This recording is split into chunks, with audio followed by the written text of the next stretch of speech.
नमस्कार मित्रांनो, या व्हिडिओमध्ये आपण कलम 13 मधील तरतूद समजून घेऊया.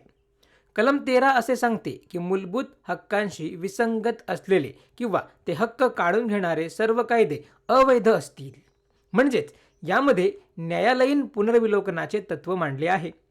एखाद्या मूलभूत हक्काचे उल्लंघन होते या कारणांवरून तो कायदा घटनाबाह्य आणि अवैध आहे असे ठरवण्याचा अधिकार कलम 32 अन्वये सर्वोच्च न्यायालयाला व कलम 226 अन्वये उच्च न्यायालयाला दिला आहे.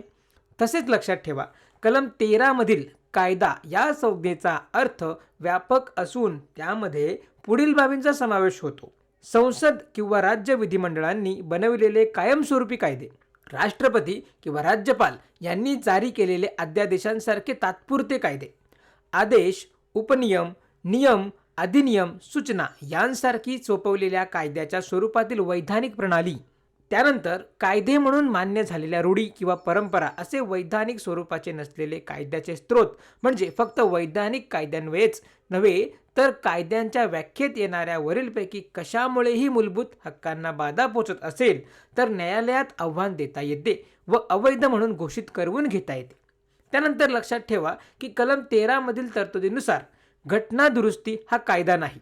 त्यामुळे घटना दुरुस्ती करून मूलभूत हक्कांचा संकोच केला गेल्यास त्या घटना दुरुस्तीला न्यायालयात आव्हान देता येत नाही. परंतु राज्यघटनेच्या मूलभूत संरचनेचा भाग असलेल्या मूलभूत हक्कांचे उल्लंघन होते या कारणावरून घटना दुरुस्तीला आव्हान देता येते आणि ती अवैध ठरवली जाऊ शकते. असा निकाल सर्वोच्च न्यायालयाने केशवानंद भारती खटला 1973 मध्ये दिला.